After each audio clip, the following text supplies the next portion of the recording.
Hello, everyone. Thanks for joining us. I'm seeing a lot of old faces and people I've met through this webinar, so welcome to everybody.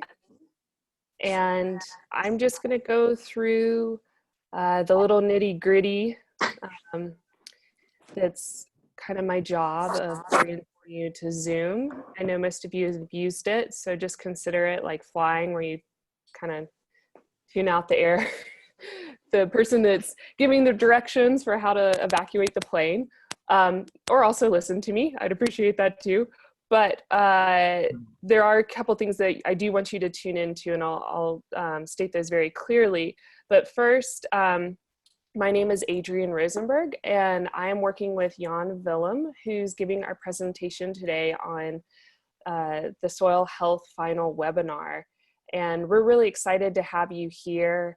And I really want to thank first and foremost Jan-Willem. He's been a great person and partner to work with. And since this is our last webinar, I just want to thank him for all of his hard work and efforts, and also working with me and teaching me along the way. I've learned a lot. And also to Leah, who is from Quivira Coalition, and she's on the line. She is sort of our techie guru. And if you need tech support at any point in this webinar, there's a number that will be at the bottom of your screen, and it says 505-393-1355, and that is Leah's number. So now I'm going to go through some of the logistics. We are doing a PowerPoint presentation. Jan-Willem will not be, you won't be able to see his face. It just works out better technically for him to do it this way. So you will see my face the whole time, so you know that I'm here, that there's actually human beings at the other end. So that is just to let you know about that. Please turn off your microphone. That interrupts sometimes what's going on with Jan-Willem and his voice, and we greatly appreciate that. You can keep your video on and off. That's just up to you. We will be recording this and putting this online, so just consider that when you have your video on, or if you turn on your mic when it's the designated question and answer time. To mute for people on the phone, that's *6. And also these, the questions that you might have during the webinar, if you can go down and click on the chat button, and that should be the 1, 2, 3, 4, 5, 6 button on your bottom of your screen. If you click on that and then highlight to everyone in meeting and type in your chat, you can type in your question during Jan-Willem's presentation. About midway through, I believe, we're going to have a 10-minute-ish question and answer session where I'll be reading out those chats questions to Jan-Willem, and he will be responding. At the end, he has provided ample time for us to have a discussion, to do question and answers. And so if I get through all of those question and answers that were typed in, I'll turn it over to you to click on your mic if you want your video, and ask Jan-Willem your questions. And it really, he sees it as a dialogue. He's very interested in having the community talk with him about what he's going to present today. Let's see what else. Just, I'm sure you've seen your mute button. It's the first on the left. Your video's the second on the left. And I think that's about it. Again, thank you so much for coming, and we really appreciate it. And I'm going to turn it over to Jan-Willem now, and I will be in the chat for you. Thank you. Thank you, Adrienne, and welcome everybody. I'm glad that we have another nice group today to have this conversation about soil health in fields with native soils in the lower Embudo watershed. For those who don't know me, I am a landscape planner and ecological restoration practitioner, and have my own business, Ecotone Landscape Planning, in Santa Fe, New Mexico. And I work all over northern New Mexico, pretty much from the Albuquerque area north to the Colorado border. My expertise is in watershed management planning and ecological restoration. And that's based on my landscape architecture study, and that was a concentration within a graduate degree in agricultural sciences from the Wageningen Agricultural University in the Netherlands. I've been working in the Embudo Valley for about 10 years now on watershed planning, woodland restoration, and soil and water conservation. And soil health has been an interest, sometimes a dormant one of mine throughout my career. I learned a lot about it in school and in my early part of my career, and I'm so glad that it's back on my radar screen and the collective radar screen in New Mexico. And therefore, I'm very excited to share from my experience here in northern New Mexico in general, and in the Embudo Valley in particular, about soil health issues and how we can work on those. So also for those who haven't participated, the webinar series introduces the critical importance of soil as a medium for holding water and as the natural growing medium for plants and many other forms of life. That explains the self-generating and self-healing capacity of soil, at least if the soil is not overly stressed. And this webinar builds on the previous 3 webinars by looking in more detail at how we might deal with soil improvement of native soils where inactive alluvial fans from side arroyos merge with the river floodplain. So it's in that intersection of inactive alluvial fans and the river floodplain that we're looking at soils today. And the webinar therefore discusses soil health challenges and solutions in sandy loam soils with variable amounts of sand, silt, and clay fractions, but actually with a relatively high amount of clay and annually deteriorating organic matter amounts as a result of farming. And these soils in this area are very productive for farming and have been farmed for centuries. Yet this long-time farming requires active soil health maintenance in order to keep the soils productive. So we selected the Bosque farm of Stanley Crawford and Dixon as an example to demonstrate our story today, and we're very grateful for Stan to have played a part in the preparation for this webinar. We're also grateful for the support we have received from the New Mexico Department of Agriculture's Healthy Soil Program, the Embudo Valley Library and Community Center as the fiscal sponsor of this program, the Quivira Coalition, who helps us with broadcasting it and technical support, and specifically Adrian Rosenberg. Thank you again, Adrian, for all your help with outreach and with basically introducing and guiding everybody during this webinar. So let's go. So here's an overview of the entire series, and today's webinar is the last one in this series. And it investigates soil health characteristics and soil improvement strategies. The series at least focuses on that from the uplands down to the floodplain along the Rio Grande. And in our webinar journey from the uplands to the river, we have arrived now at the lowest segment of the cross-section of this landscape, where fine sedimentary material is covered and mixed with the coarser sandy material that's occasionally flowing over this landscape due to high volume arroyo and river flows. And even these low inactive alluvial fan soils show many site-specific differences in soil composition, and these subtleties play into farm management and soil health practices, as you will hear today. And unlike farming on active alluvial fans, which we addressed in the last webinar, there's a lot of knowledge and experience available to us about soil health practices in these more sandy loam and clay soils. And so the last time we've seen actually that on active alluvial fans, we don't have actually enough information on how to farm there, but there is centuries of knowledge and also at least a lot of knowledge in the last century of farming on these sandy loam soils that we're going to discuss today. There are also many recommended farming systems, practices, and techniques that one can study and experiment with, from conventional row crop till methods to regenerative agricultural practices. However, due to the subtle differences over short distances and the many differences between farms and variable weather from year to year, we need to be careful with thinking in terms of general recommendations that work for every farm. So again, site-specific solutions are important, and we're going to see in the case study today what that means for one farm in the lower Embudo Valley. And through conversation, I hope that we hear some variability of what's happening in the valley from other people as well. So I welcome you to join in during the various question and answer and discussion moments.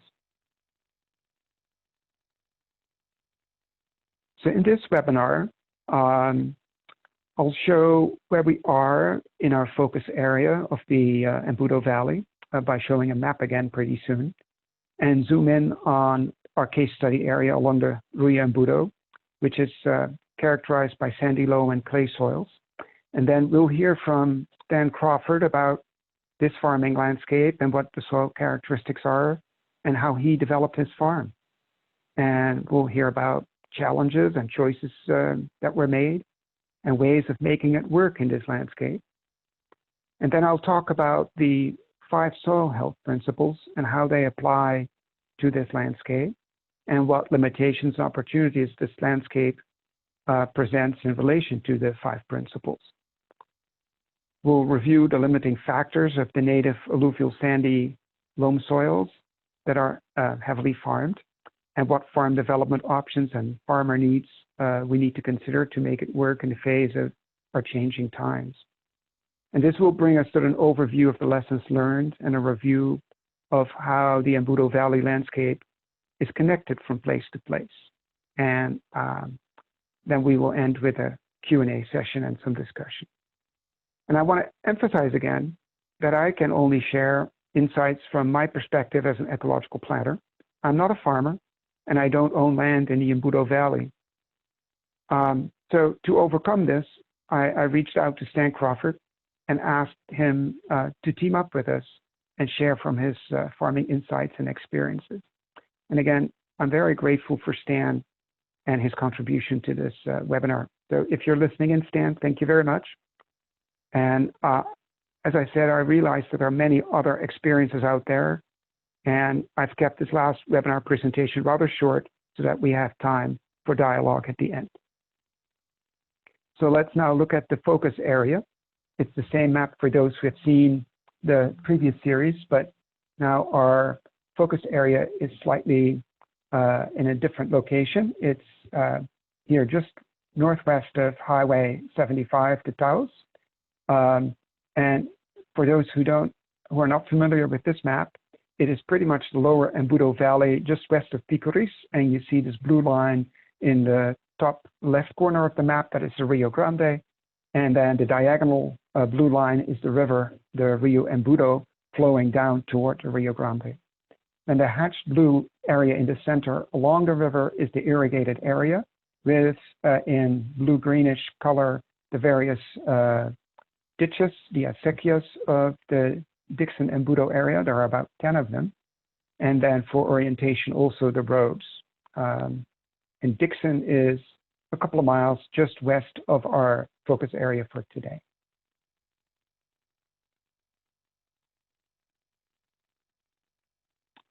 So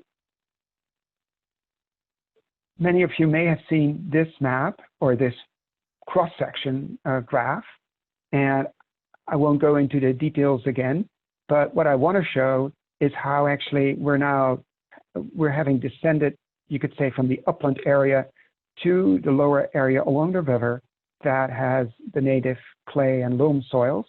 It's the area where we find a lot of farms, orchards, and pastures. It's mostly privately owned. And it's these lower slopes of this landscape with some flat terrain, some slopes that are maybe 1 to 3% as a result of sedimentary fans. And in this specific case study where we're looking today, it's nearly flat, but in surrounding areas, we might find a little bit more slope. So let me see what I wanted to say more. I think that's pretty much what I want to leave you with. We'll come back to this later. So now we're zooming into our study area.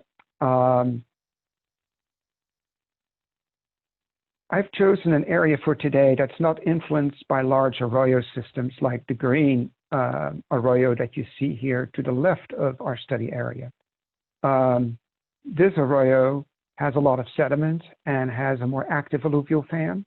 Our study area is here under the red circle. It's the Bosque farm.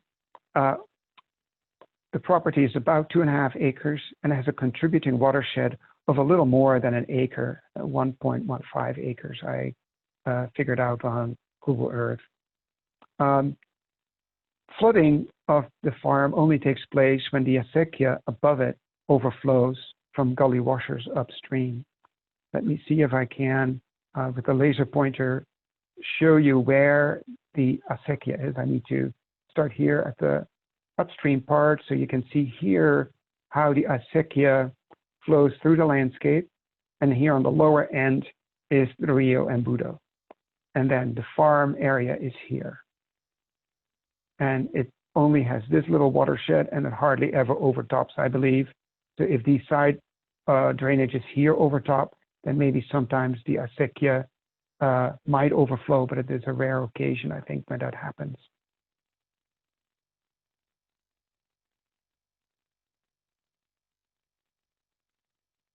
So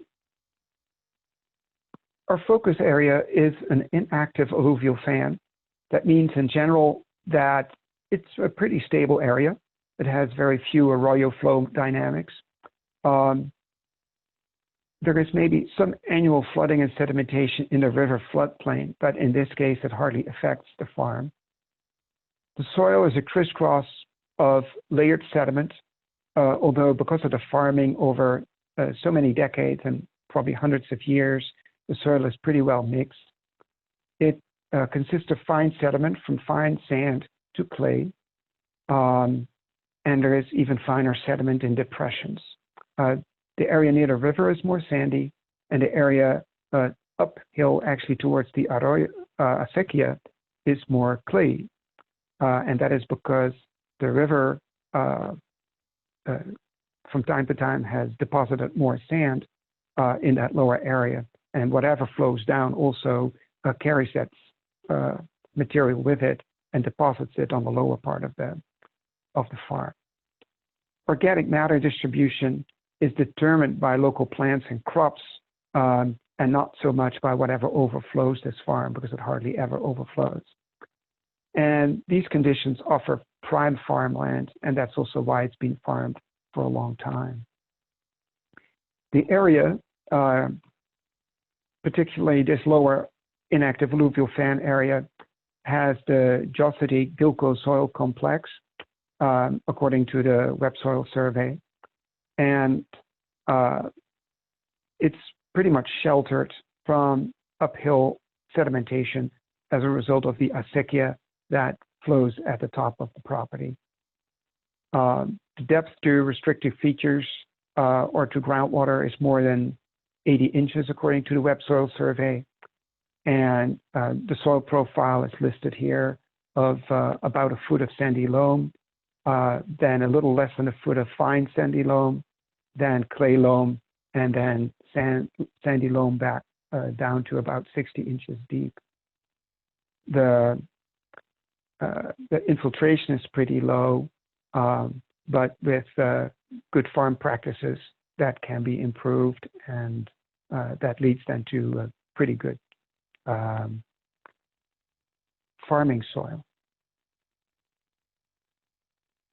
The soil stressors in this area seem to include the results of cumulative farming, which leads to some nutrient depletion. There is a stressor in the form of drought from time to time, so that is water depletion.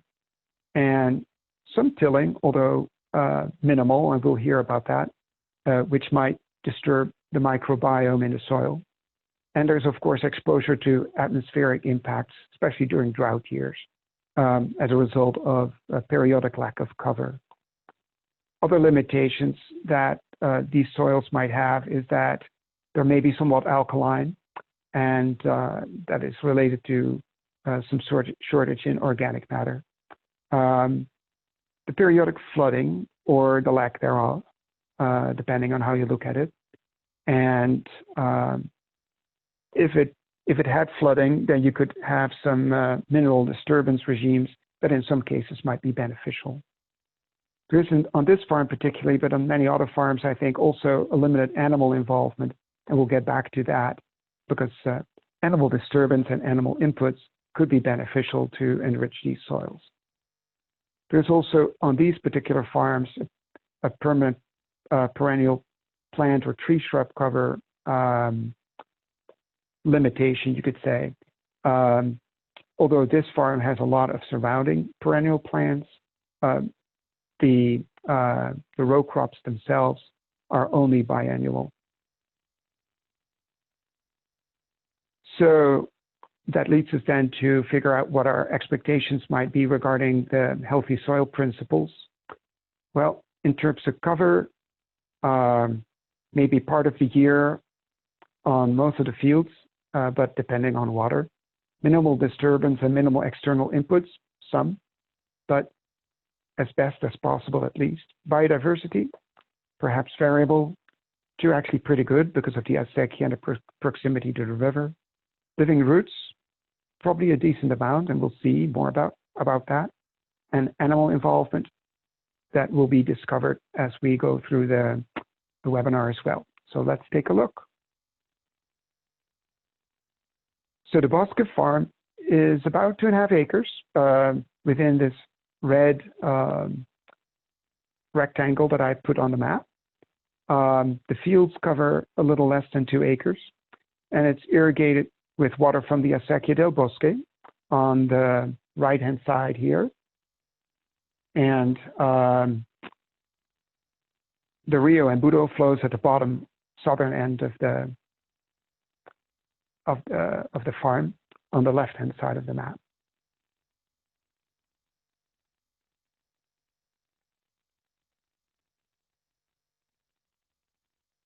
So we're now going to listen to Stan Crawford, and we're playing a video so that we can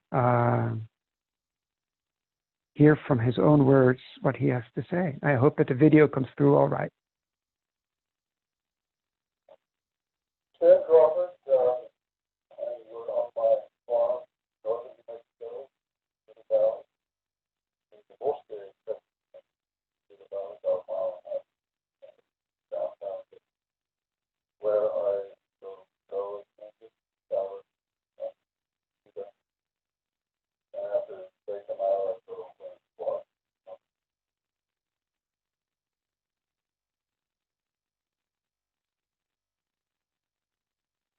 Uh-oh. Is it still going? I wanted to optimize sharing computer sound. So let's do that.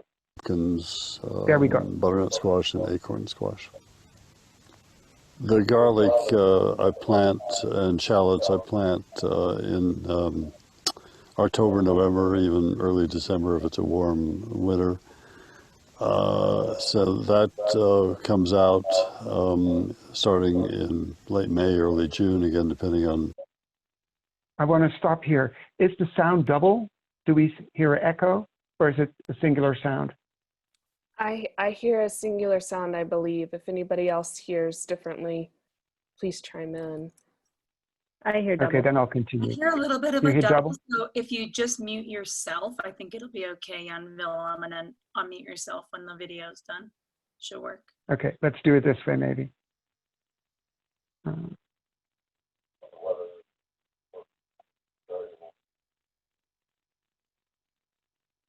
What is this now?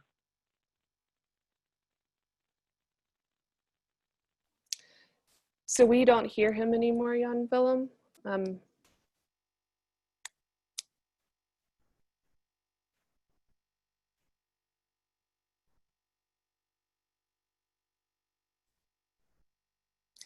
Jan-Willem, did you select share computer sound?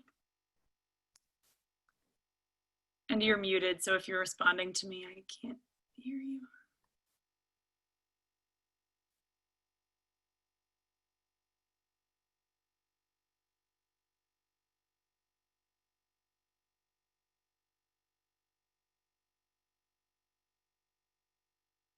And Willem, your screen is not sharing anymore, I don't believe. And if you want to unmute yourself so we can hear you again.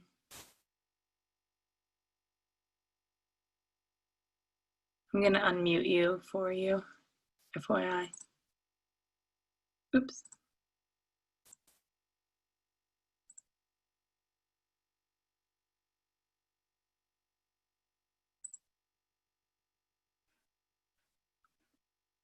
Apparently I can't unmute you, Jan-Willem, so if you want to unmute yourself, you'll have to do it. Okay, so is this okay? There we go. I can hear you now. Okay, so let's do this again. Where I grow some garlic. Well, the first thing I do is, of course, rototill, spread manure actually first. Say we're talking about October. Spread manure, till, and then plant garlic and shallots with an automatic garlic planter. It's a 4-row planter, so the beds have 4 rows each. And then depending if this is going to be a hot autumn, we'll lay the drip lines, and also we will top dress it with phytogrow, which is a combination of seaweed and a seabird guano, and Texas green sand and humates, and a bit of sulfur also to acidify the soil a bit. So then it doesn't, garlic and shallots don't emerge in the fall unless we were to plant, say, in September, but they root. So they're actually feeding during the winter. And the shoots begin to emerge, again, depending on the weather, late February, early March. And by April, the plants are more or less fully grown, and they're beginning to bulb up. And we harvest, then of course we're weeding. In the past we have mulched with wood chips, occasionally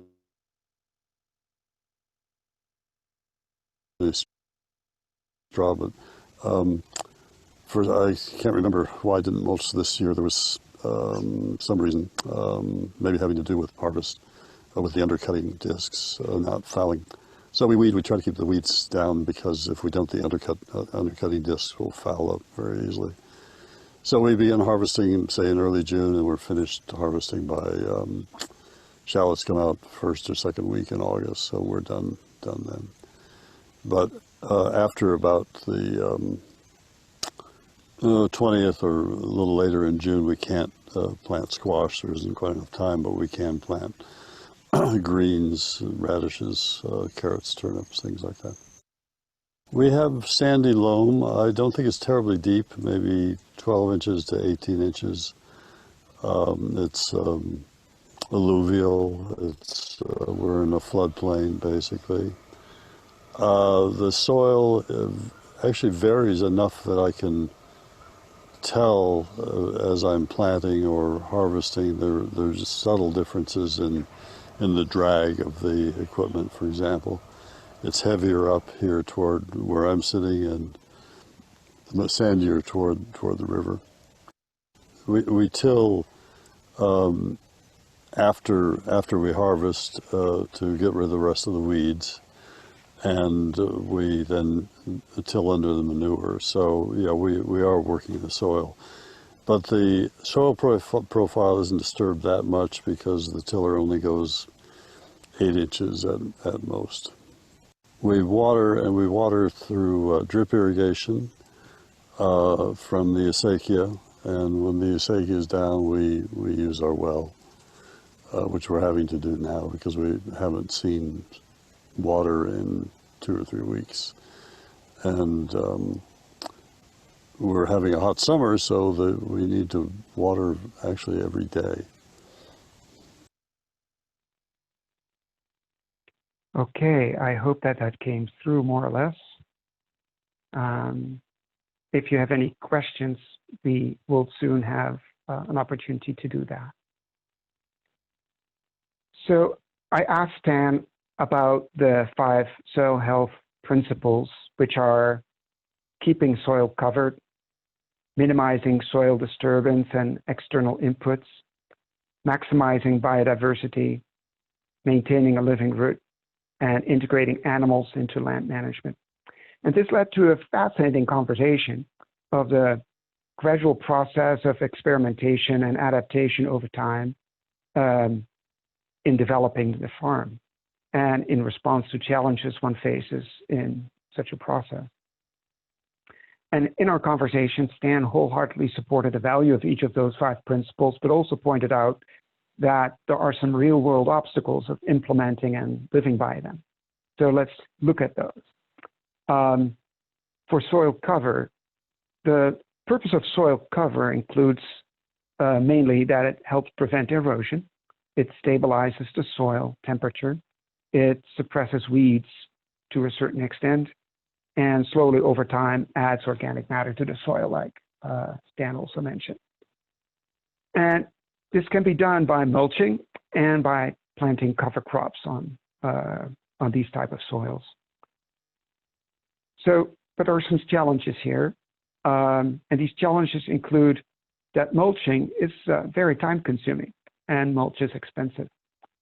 And also in a year with very little rain like this one, it does not make sense. It's just not cost effective. Stan plans to go back to using mulch again in 1 or 2 years because it slowly adds a lot of organic matter to the soil. And he believes that it does not take out a lot of nitrogen when the mulch breaks down. In the past, he also used cover crops when the farm was 7 acres in size, spread over 3 to 4 different fields. And it's a challenge now with only 1 small field on less than 2 acres to do that.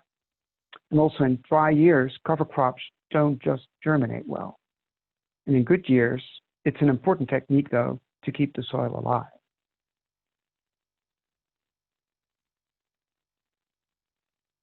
The second principle is that of minimal disturbance and minimal external inputs. And this is a complicated principle to follow because of many challenges that can get in the way, especially again on a small farm. And of course, the word minimal is relative and subjective. Stan now tills twice a year, but only 8 inches deep with these discs that you can see on the picture. And in his circumstances of his small farm with limited water, challenging cost effectiveness of cover crops and mulch, and an absence of animals, it's of course a question, what is considered minimal? Minimal inputs is also a challenge if you don't have animals like herds of goats or sheep, which in a way is really the way it should be done, admits Stan. Because then the inputs are in a loop and provide nutrition to the soil. So on his small farm, where he uses the land again and again, he therefore feels that he needs to be fairly heavy on his inputs.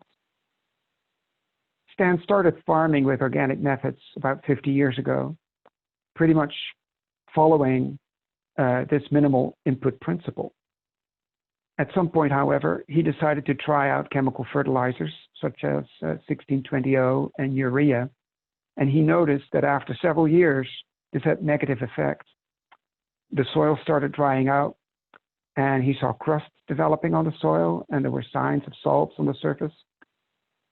But then he was pretty soon afterwards able to get local manure delivered in dump trucks and acquired a tractor with a front-end loader to spread the manure on the fields. And that's a big job.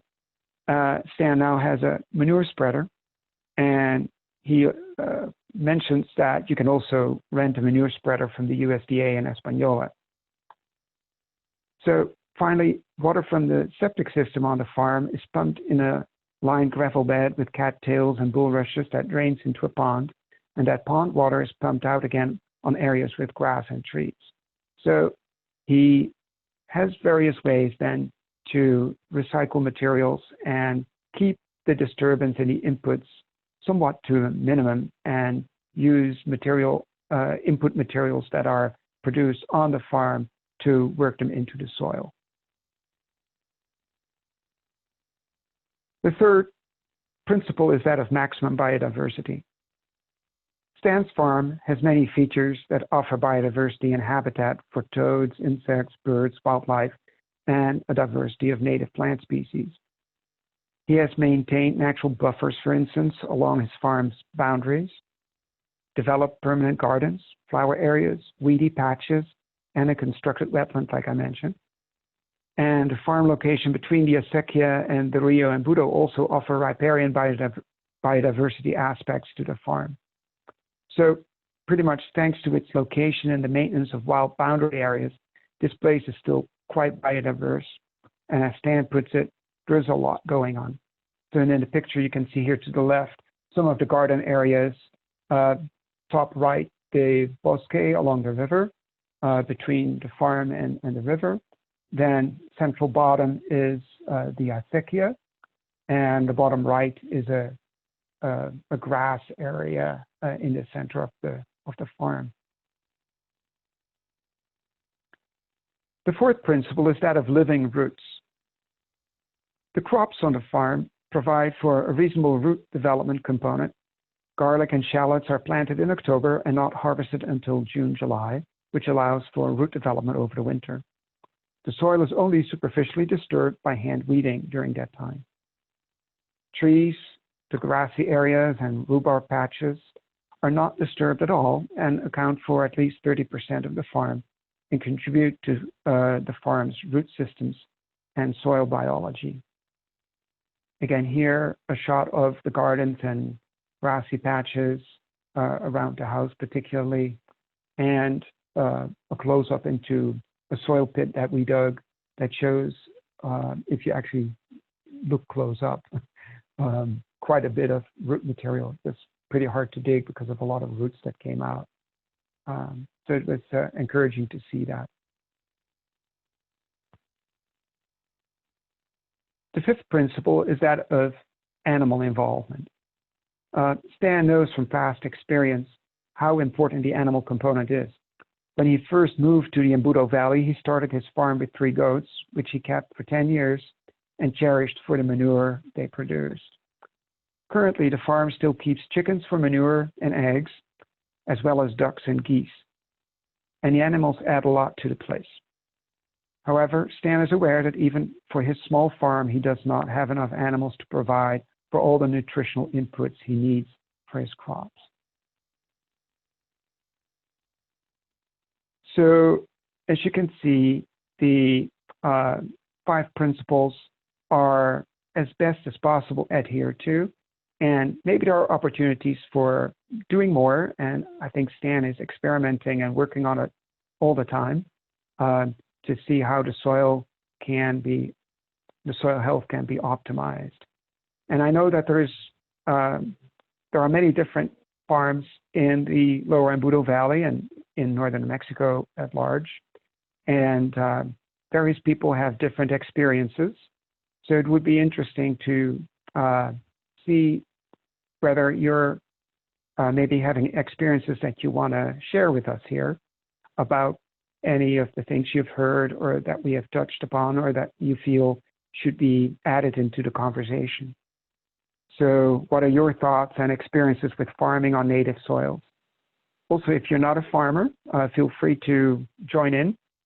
Send your questions or comments or pieces of information via the chat to Adrian, and then she can read them out. And if there's a question, I will try to answer it. And I don't know whether Stan is in the audience, but if he's among the audience, then maybe he can respond as well to some questions. I'll see. Go ahead, Adrian, if there are any questions or comments. I don't see any so far, Jan-Willem. Unfortunately, Stan is not in the audience unless he's incognito today under someone else's name. He has a pseudo pen name, but I'm not seeing anything yet. Do you want to add any other questions to that question pot that might jar people's minds? Yeah, maybe we could ask what people think the challenges might be of farming on the native soils that are sandy, loam, and clay, with their variability, with the drought conditions that we're, for instance, experiencing this year. What do you think the challenges could be, or how could we overcome such challenges? And what are your experiences with such challenges?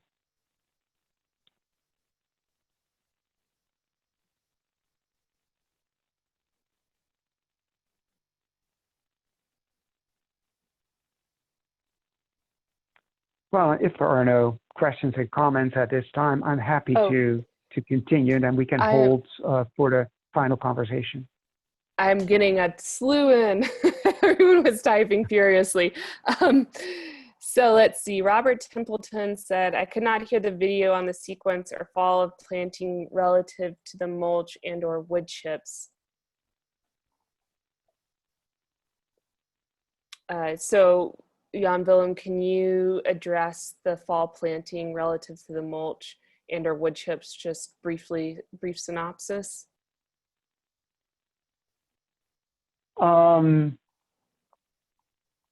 Yeah, Stan didn't apply much mulch this year because it was a very dry year, and he just didn't want to put out a lot in terms of planting this year because it wouldn't come up.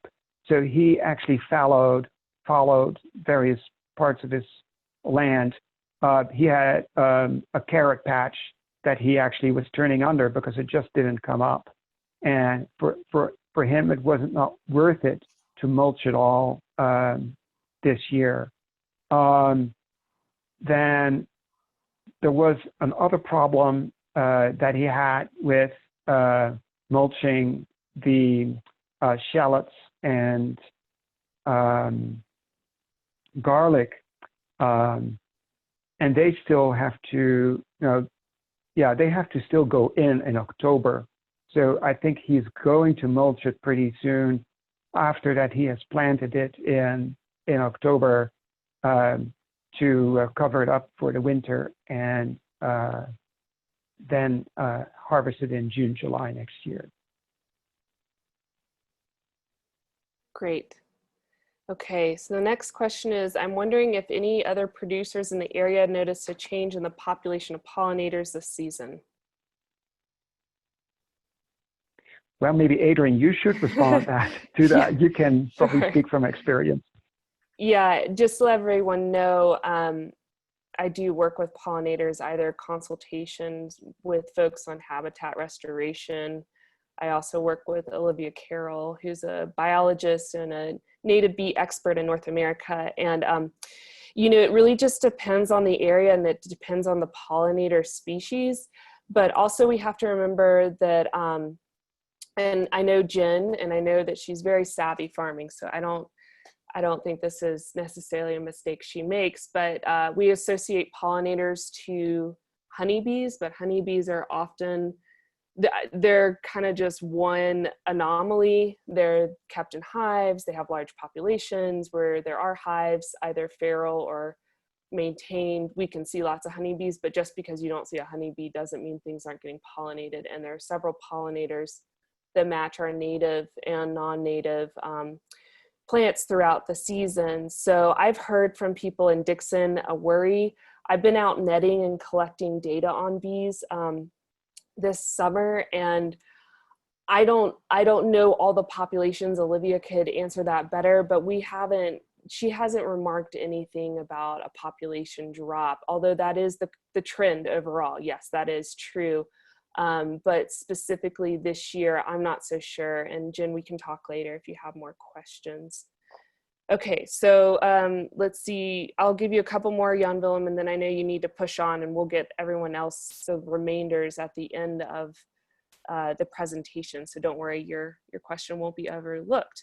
So Lynn Montgomery wonders, did Stan ever get rid of the cheatgrass? I'm not sure, but walking around, I didn't see a lot of cheatgrass. So there are a couple of patches around his manure pile, I believe, and near the entrance to the farm. But other than that, I was happy to see very few weeds around. Yeah. I'm sure everyone saw the interns on the field weeding, so I'm sure they have a hand in that. But I worked on Stan's farm. I hadn't seen much cheatgrass when we were there this filming session.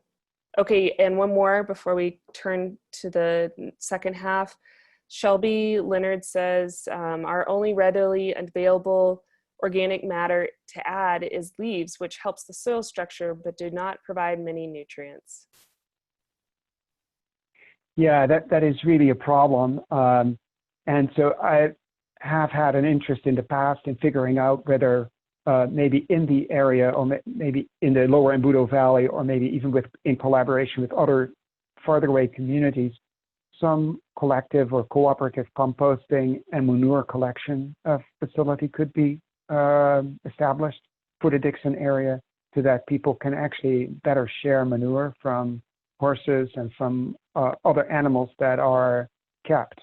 And but I think that just in the wider area there is a shortage of manure because there is just not a lot of livestock. Whereas in other areas, if you go to the southeastern side of Santa Fe, people have a plenty because there are just a lot of horses there, or southwest side of Santa Fe. So it is kind of poorly distributed throughout northern New Mexico, depending on basically the demographics, you could say.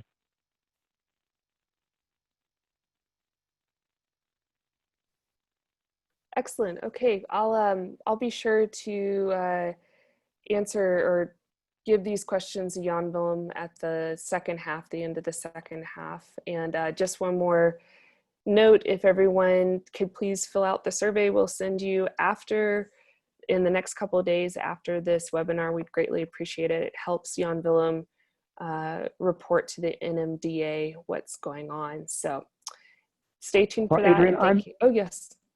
I'm happy to answer one or two more. We have time for sure. that. Oh, okay, great. So Leah Potter says, I'm curious about the uses of cover crops intermixed with crops. We're finding the need to get a cover crop on the ground, and mulch feels too expensive. It's easy enough to cover crop, but we're worried that the green cover will take up nutrients and water from the crops if they're right next to each other. Any thoughts on that? I think that is definitely a problem, especially in a drought year. And I have not seen many farmers in this area apply cover crops or combination crops or even agroforestry systems. And I would be very interested to see any experiments on that. I'm not sure whether you, for instance, Adrian, have seen similar experiments in the Dixon area or on the Alcalde field station, or whether other farmers, people from the lower Embudo Valley have perspectives on this as to what practices are being experimented with in terms of alternate cropping and multiple crops next to each other, etc. My colleague and the researcher at NMSU, Rob Hyduke, is on the webinar, so maybe he can either type in or respond right now through the microphone. But I know that we've had experiments in the past, and I'll try to look those up while we're all together, and Jan-Willem's doing the second half and type in the web address. But maybe I can pass it off to Rob if he wants, or I can just look up the information. Or if anyone else knows of other people who are intercropping. I can say a little bit about some of the intercropping stuff in the past in Alcalde that I wasn't there for, but we were usually growing a row crop, whether it was corn or chilies, and then we would underseed it with vetch in like July or August. So kind of an early seeding for like a fall cover crop, but it's already partially shaded down there. So, and we would hope it was late enough that it would not compete with the cash crop. And that was really done, and in this way it incorporates animals as well, because once either the chili or the corn was harvested, the cover crop would be allowed to grow for a while, but then would also be grazed. So not only were we adding the green manure, but also animal manure was in the mix too. I think some of those systems were pretty productive, but then it's kind of hard to apply to vegetable cropping, and that's a common issue that I've seen come up is getting the right mix of a cover crop, or even doing kind of an alternating strip till kind of thing where the cover crop doesn't fully invade, the cash crop. I'd love to explore it more. There's so much to do. Yeah, thank you, Rob. That is nice that you mentioned that. That's interesting. And I think that in the Dixon area, just the lack of manure in general, and small size of the fields, the lack of an animal component limit what experimentation people can do. And then, of course, there is a cash and income stress. So it would be wonderful if maybe a collaboration eventually can be developed, or that information can be shared, so that maybe some more people are interested in experimenting more with those kind of intercropping strategies. One more, maybe, Adrian, and then I will move on. Great. Okay. Let's see. All right. I'm actually going to take Rob's question. We have a very clayey patch that has been productive in the past, but this year, despite compost additions, it's sort of just meh. And it's super difficult to work and hard to keep wet. We do sort of strip till with alternating beds and walkways to try to keep cover, and the clover there is happy. We've decided just to return it to pasture before next year. Does anyone else have problems with clay? Looking at the web soil survey, that is the Abiquiu Peralta series, and we're moving stuff uphill to the Josity areas. Mm-hmm.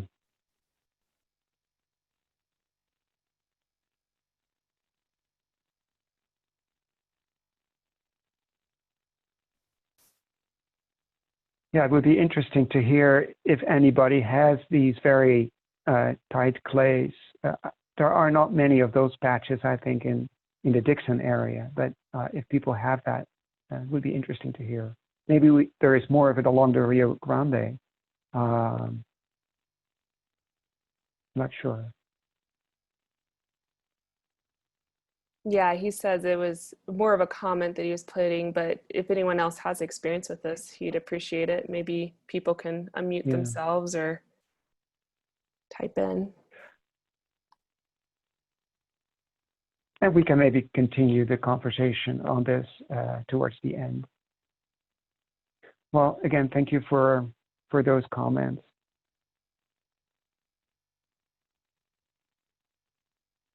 So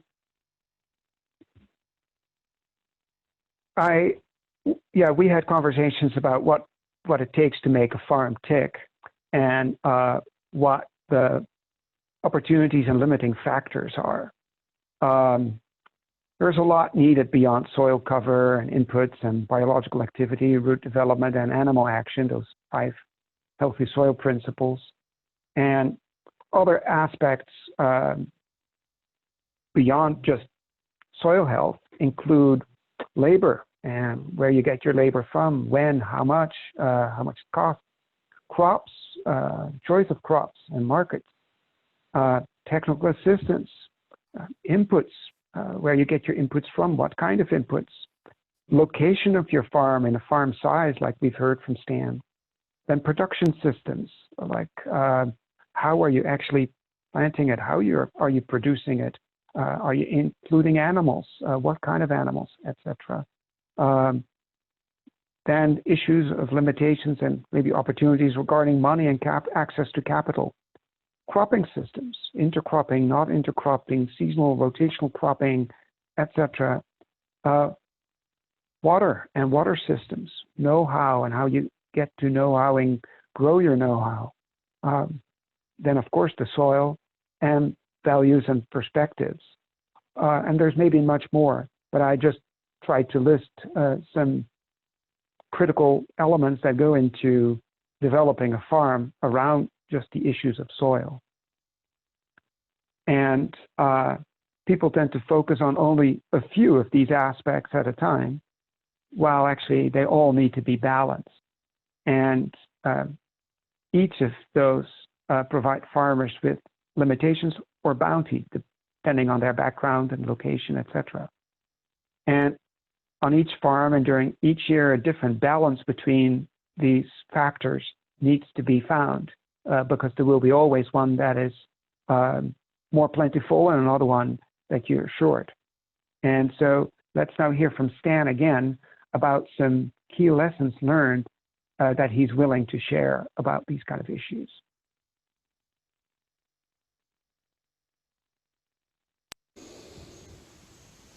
I think it's important, even though I'm not mulching at the moment, and I plan to resume within a year or two.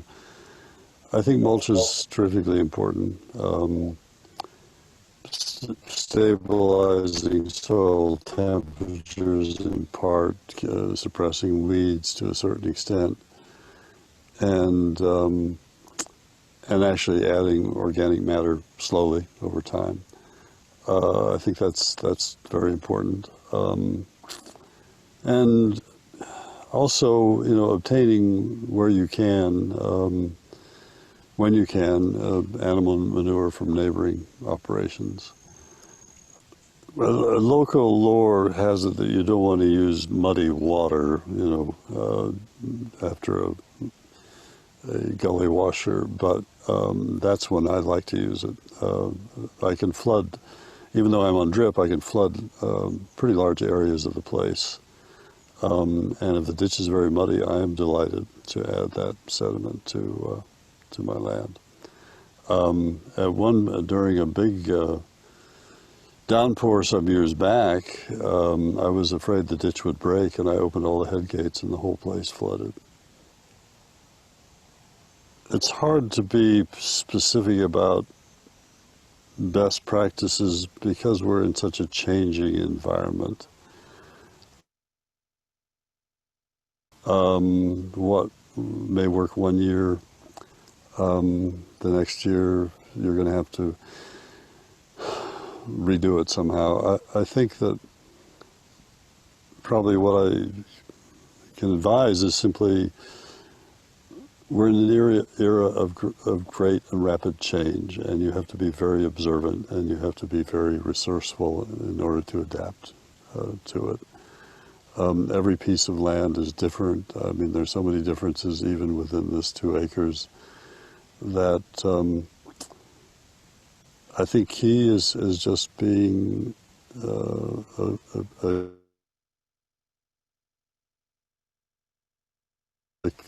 a keen observer of what's happening.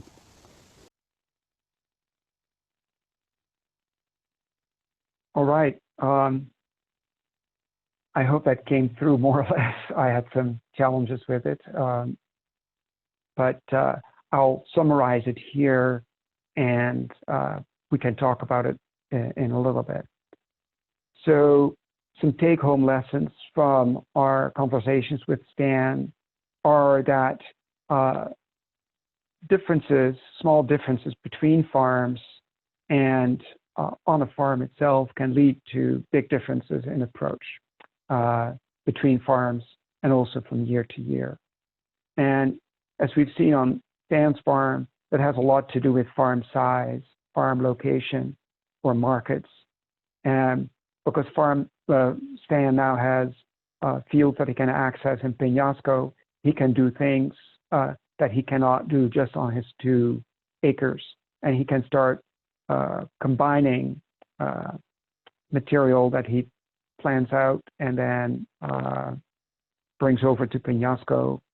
So I think he has opportunities, but when you don't have that opportunity, that limits certain things you can do. Then your response to water shortages. He has a well, but if you're just only dependent on acequia water, that makes things a lot more difficult.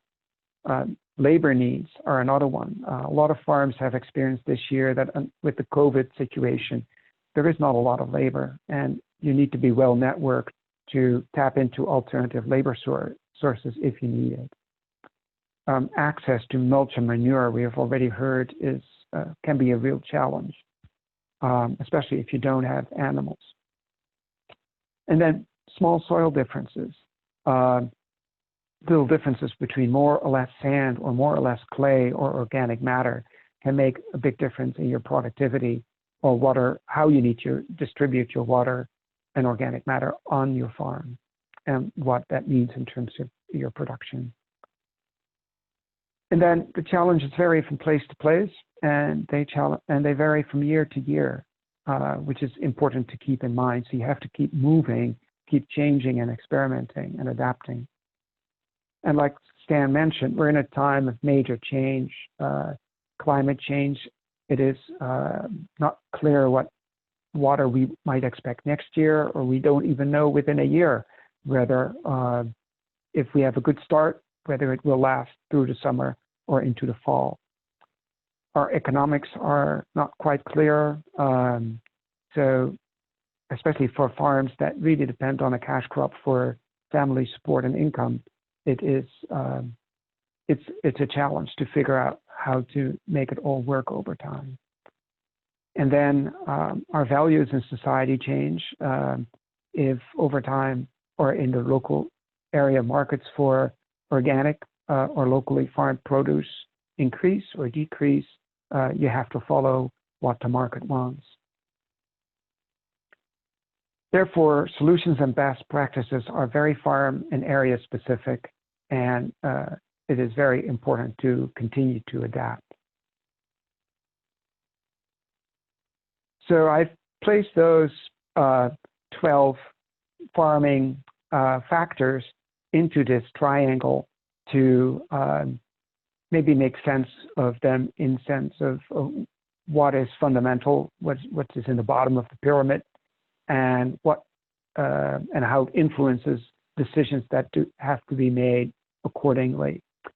So on the, you could say, organic side of the triangle, we see that soil, water, crops, and our markets are very fundamental choices to make as you plan and adapt your farm. And on the socioeconomic side, it has all to do with your values and perspectives that you're starting with or evolve over time, your know-how, and your farm location and farm size. And together, those socioeconomic factors and you could say the organic biological factors influence what your production systems can be, what capital you need or need to acquire, and what technical assistance you might want to benefit from. And that eventually leads to the choice of cropping systems, inputs, and labor needs. And they all need to be tweaked and balanced like a deck of cards that you can also see in this pyramid.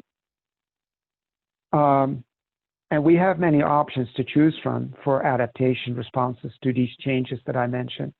And so these 12 factors are some of the more important ones that I listed that we can choose from. And as Stan said, you have to be a keen observer. And as I've seen all around, it is really important to experiment and to adapt all the time to the changes. But to come back to our topic on soil, among the variety of options for farm adaptation to the vagaries of time, climate, economy, etc., soil health is an ongoing important factor because it's one of those fundamental production factors that needs to stay healthy to be able to produce. and is therefore a basic factor in many farming decisions. So carrying that to the landscape level, what I'm observing is that a farm like Stan's and like so many others that are in the lower, more productive area of the valley cannot operate in isolation. They are basically in a four-dimensional development process, and the soil there is then also in a four-dimensional soil development process. So from below, you have water, minerals, and soil microbiome components that contribute to healthy soil. From above, you have the atmospheric impacts of temperature and precipitation, and air moisture, everything related to the air and water that comes out of it. And from above, you also have surface ecology inputs from plant materials and animal manure, for instance. And then you have the surroundings, the big arrow that comes from the top of the watershed going down. And that includes sediment, surface runoff water, the ecological inputs that you get from neighboring farms or that you can buy from neighbors, atmospheric influences of air masses that come down, and of course the help that you might get from neighboring people in terms of labor, information, etc. And that all over time. That's the fourth dimension. So looking at those four dimensions, you can figure what a complicated balance each farm has to deal with for its gradual soil development. And especially this landscape scale connection with the resources coming from outside is important at a watershed scale regarding the sediment flows, the water flows, the mulch and manure from neighboring places, the ambient protection from surrounding vegetation in the forms of shelter, roots, animal habitat, and biodiversity that it adds to the soil development and soil protection of a place like Stan's. Then maybe even animal involvement from nearby farms or the manure that he's able to get from nearby farms. And then, as I mentioned, the support in the form of labor, equipment, technical assistance, additional land, seed, good ideas, and so on, that also come from the surrounding area. And in this way, a watershed hangs together, and in this way also it takes a watershed to support good farming and to grow healthy soils at any place in these watersheds. So with that, I've come to the end of the webinar for today and the end of our webinar series. I really thank Stan Crawford very much for sharing from his experience. I wish that he could have been here with us today, so to maybe add things that I didn't point out or that weren't clear in the videos. And I thank you for your interest in being part of this webinar or of the webinar series if you've followed the previous ones. So that leaves us now, as I had hoped, some time to entertain more questions and comments and maybe have some conversation further on what it takes to develop and maintain soils in this lower part of the Embudo Valley on these finer textured soils, and how you see the relationship, for instance, between the uplands and the lower parts of the watershed. So let's see what questions and comments we have. So I'm going to pick back up from the midway questions. Susan Starrett says, what wildlife is there? Do they contribute to the soil health in some way? And are there ways to encourage the wildlife that would be helpful? I'm aware particularly of birds and insects, the smaller animal component in the landscape. I'm sure there's deer and bear. I don't know to what extent they contribute to soil health in this landscape. But I think in general, to have biodiversity and a diversity of plants is important for all the ambient factors and for the root development on small farms like this one that helps with the biological activity in the soil to have at least a beginning or maybe even a sustained root development action with the microbiome that helps break down organic matter, distribute it through the soil, makes the soil penetrable for water and roots, and make it more productive and could help a farmer cut down on the inputs and the disturbances that are necessary for permanent farming. So that's my perspective on it, and I'm interested in hearing from others what they see, maybe also from their practice as a farmer in this area.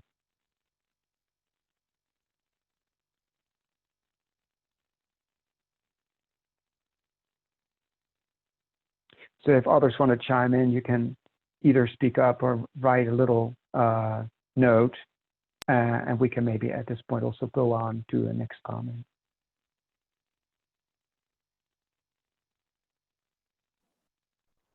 Robert. You know, when Stan was talking about the input of manure, that was pretty massive. He mostly organized it, and then several of us jumped on board with it. And we were talking about 6 cubic yards in a truck. And I think there was one summer when I got 2 of those trucks, and Stan got multiple ones of those. So we're talking about a significant amount of input. And that kind of input was probably available here when everybody was using horses and had other animals, goats and sheep and stuff. But it's hard to come by now, and it can be fairly expensive. I've been using compost that I buy in Santa Fe, you know, at Payne's, organic compost there, and it's very expensive. So that's a real need, is for the oil, the animal inputs. One other thing on soil variation, my farm is a 1/4 of a mile downstream from Stan's, and a few years back, he was away and needed some irrigation done, and I went to irrigate his field. It was more than a few years back. It's probably 40 years back. And I was amazed because the water was percolating out over the surface in a way that it doesn't do in my property, because I'm in much more of a sandy soil situation. So the variation is really dramatic. And then the other comment I would make is just that where we only had water, I only had access to water in my acequia 4 times this summer. And that's the Acequia bosque. And without the water, all of these things are really difficult. But somehow figuring out the small scale way to integrate animals, that would be a great place to start, with goats, sheep, you know, whatever's possible. I know that Dick Badberg has sheep, and maybe he probably gets good inputs from that. Yeah, thank you, Robert. I think you made some very good points. And Stan mentioned in his interviews with us too that the animal component is more and more missing on his farm and in the valley. And I'm wondering, for instance, also whether there is enough to eat for them on certain farms, and whether that's maybe a drawback in the cost effectiveness of having an animal operation. or maybe having an animal operation can be integrated by collaborating with farms around the valley. But those are open questions for further exploration, I suppose, and to see if people want to step into that kind of a role. If there are people who want to jump in on those issues, I would welcome that for the conversation.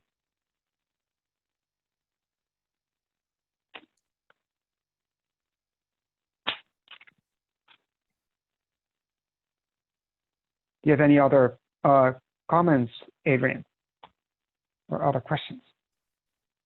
I do. I'm just going to lump this one kind of together. Shelby Leonard said, we seem to have plenty of bees, but other insects like squash bugs, bean beetles, and grasshoppers were very minimal this year. Rob Heiduke said, same here, and in another field I grow in, many bees, few squash bugs, hoppers, etc. And then Jen Silverman said, what can we do as a community to support the pollinators and help prevent the use of unnecessary pesticides in our valley?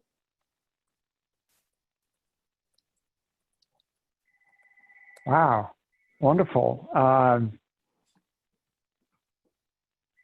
Maybe starting with the last one, I think having a biodiverse landscape where there are multiple different plants, especially plants that are attractive to pollinator insects, is of course very important. That requires water over time. So having good watering systems or water distribution systems, especially for backup in drought years, is important. And I'm not sure to what extent people are using pesticides and herbicides around in the valley. I haven't heard that a lot of people are using them, but of course cutting back on those would be really important because they have impacts on insects. I'm not an expert in this field, and I would like to defer to you, Adrian, or others who might have things to say about it, and also about the first couple of comments. Sure. Well, the things that we that are suggested for helping to support pollinators, just generally, and I can direct you to some more specific resources, and I'm happy to have conversations with people as well on more specifics, but really it's about not using pesticides and herbicides and all the different sides, or at least cutting back to a minimal use and applying when pollinators are not present. So very, very early in the morning, very, very late at night. It's also about, like Jan-Willem said, planting specifically habitat. So that includes also not removing our natives. I live in an area of Dixon where there's mowing that happens, and I've made a list for my community members and friends about the things that we see around our area that we think are just weeds, but actually things like the dandelions are the first, one of the first flowers in the springs that actually the native or the bumblebees, the queen bumblebees, use to start their nest and need those resources. So really educating ourselves on the different native plants around and what uses what. And I can talk to people more about that at another time. And also taking these wildlife or pollinator habitats and making a corridor. So you're essentially connecting from, say, the riparian areas throughout the farming belts in our valley. So encouraging other people to put their land into habitat or plant part of their land into habitat. And there's specifics as to how to do that. But something I've been thinking about for a while, and I would love to encourage other people to think about and have been working with New Mexico Acequia Association on, is considering putting your land into native pollinator habitat, because it is considered, according to their lawyer, it could be justified as a beneficial use of water. So really talking to people about not letting their land go fallow and thinking about planting it. And I can put some resources at the bottom. I don't want to take up all the time with talking about it, but thanks for that. And if anyone else has something to chime in.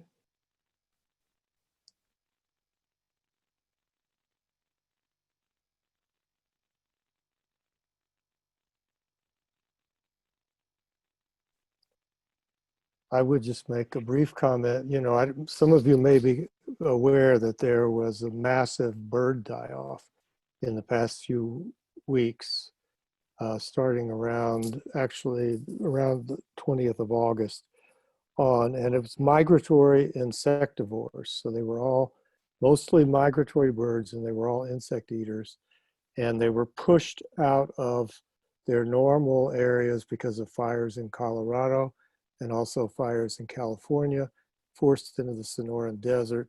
And the lack of insects has been talked about. There's a lot of conversations going on between UNM, NMSU, and other universities. The widespread lack of insects across the Southwest has been a noticeable thing this year.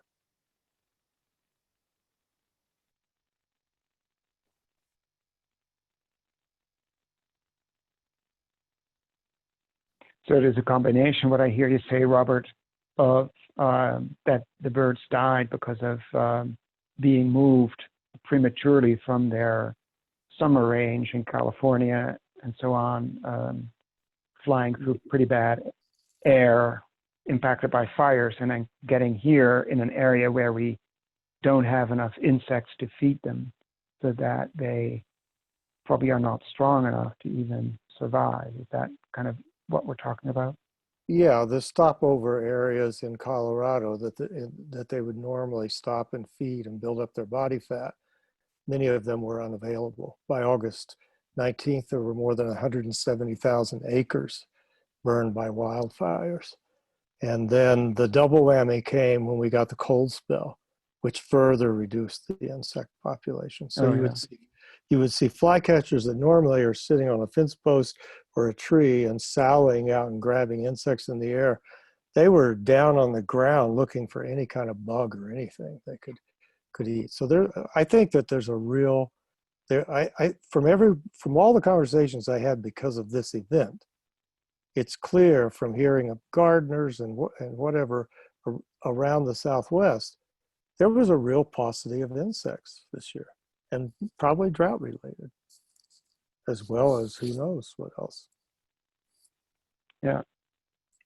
Going back also to the earlier observations about plant cover and biodiversity, from my experiences, not particularly in the Embudo Valley, but other areas in the world, really, I've heard and read that insect and bird habitat, of course, is directly related to plant cover.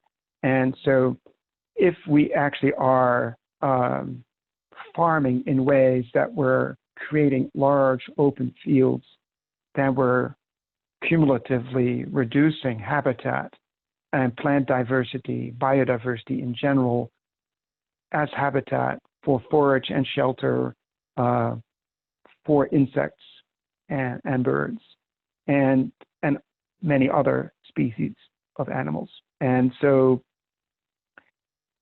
actually the productivity of farms, and I'm particularly aware of it in West Africa where I've also worked, the productivity of those farms went up tremendously after, in the 90s and the early 2000s, forced out by famine and lack of employment, thousands and thousands of acres of land became fallow and grew back in with native vegetation. And when the farmers came back after a decade, they saw that the land was much more productive, had many more insects and birds than when they left it. And that really helped people understand that they shouldn't cut trees and native shrubs and try to intercrop and develop a stacked agricultural system between and below the canopies of native vegetation, which was already the policy that we tried to implement when I worked there in the 80s and early 90s. And I think that applies very much to farms in this part of the world too. I don't want to say it's easy to do that, but I'm encouraged by seeing, for instance, on Stan's land, that 30% of the land is actually under permanent cover of native vegetation, and that he tries to have as much permanent cover from row crops as well, if water permits, or cover the land with mulch. And I think that, and it's shown in permaculture and in agroforestry systems in many places on Earth, that actually if you push that idea of having more permanent rooted plant material and intercrop and underplant, that you actually have a greater chance of maintaining insect populations, bird populations, etc., that are beneficial and are balancing out negative effects varying from cold air to lack of organic matter to predatory insects that might be a detriment to the farm.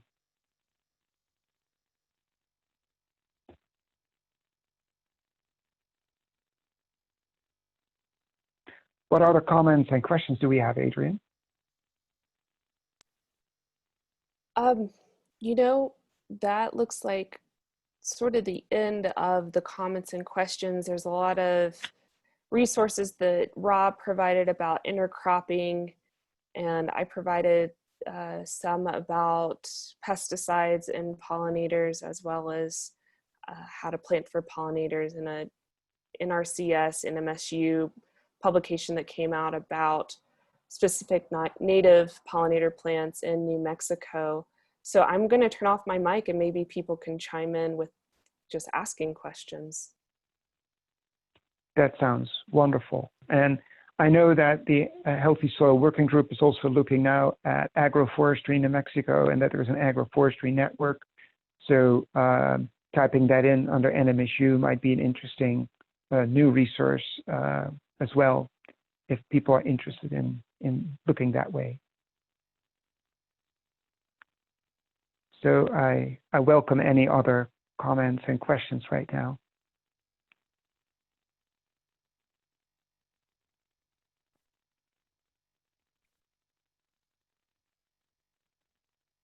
Well, I've talked a lot, but I will make one more brief comment regarding the you mentioned collaboration as an important factor. And just a reminder that the irrigated acreage that we all live in here in the Embudo Valley was something that was created by, essentially by, well, first the beavers, but then the Embudo land grant. And when it was operated as a land grant, it was a collaborative situation, so that there would be collaboration between people with sandy soils and upper soils, what needed the water. And that, I mean, I don't think we can manage. We do water sharing here. We've had a difficult summer with doing water sharing, but that collaboration, I think it's essential. Absolutely, Robert. Thank you very much for bringing it in. I didn't use the word because I just didn't come up with it, but that's actually what I wanted to show also with that big arrow on the cross section of a couple of slides before the end, where just, yeah, the collaboration, the exchange, the connection between farmers and people across the landscape is essential to make it work on one individual farm and over time. And so absolutely, I totally wholeheartedly agree.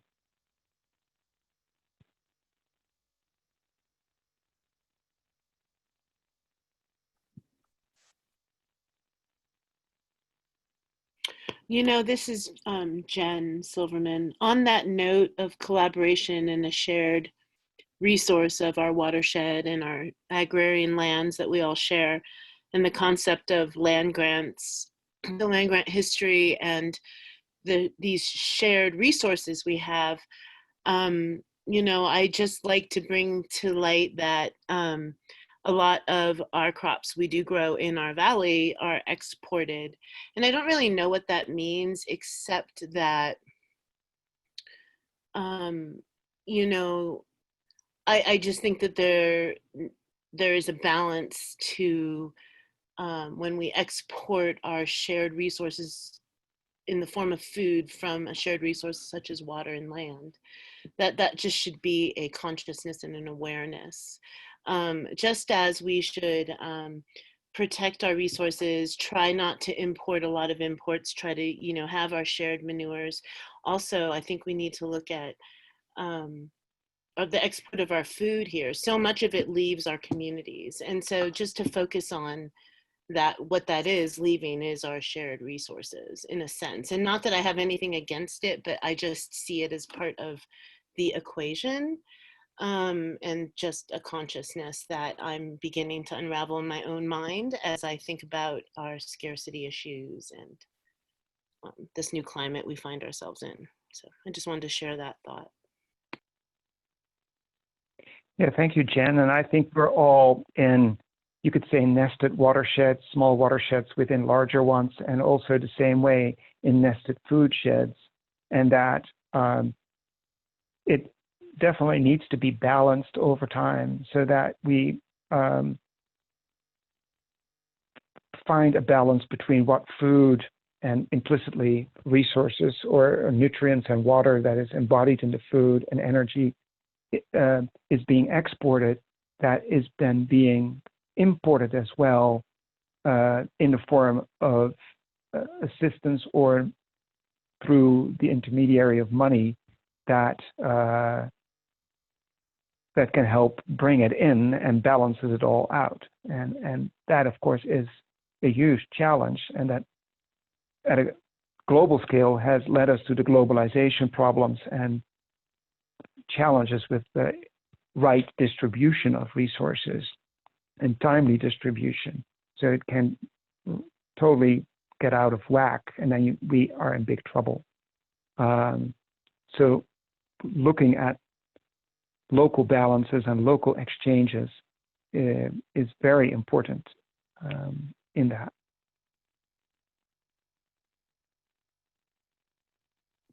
Yeah, I don't have the answers. I just think it's a consciousness and an awareness that as we look at our needs and what we export and what we import, you know, that we're always working towards that, keeping our systems intact and feeding our communities when we can, and creating those systems that will continue to do that. And I know we already are, but yeah, just spreading that consciousness. And I think I like that analogy of globalization, and on a small scale for us, you know, to prevent the downfall of that within our own community, of globalization on a micro level within our own community. But yeah, thank you for letting me share that thought. Well, thank you for bringing it up, and I think it's an essential component that we need to be aware of. I clearly have no answers to it either, but there are people who think about that a lot. There is actually an Institute for Eco-Agriculture, which was established in Washington, D.C. by international agronomists, and who bring those concepts that you're talking about and that level of awareness to farming communities worldwide, mostly in the South. But their concepts apply also to North America, and they actually do have projects in Canada and on Native American land and with some farming communities in the U.S. To look at those issues. And so that is the Eco-Agriculture Institute. So if you Google that, then maybe that brings certain ideas forward, especially in their program on landscapes and people.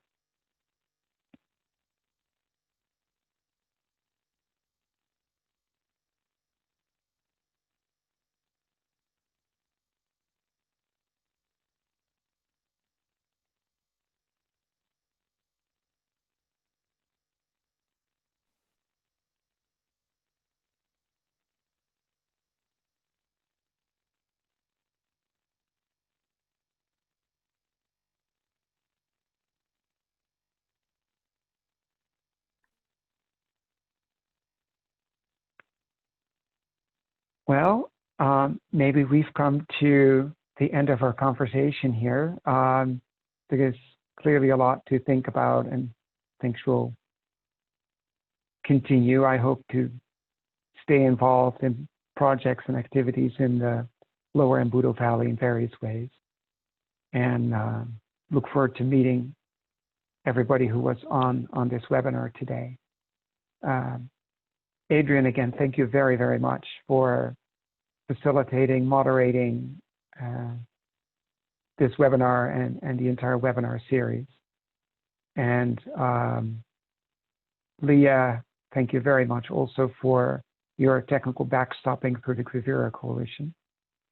And everybody, thank you very much for being part of this webinar and any other webinar you've participated on in this series.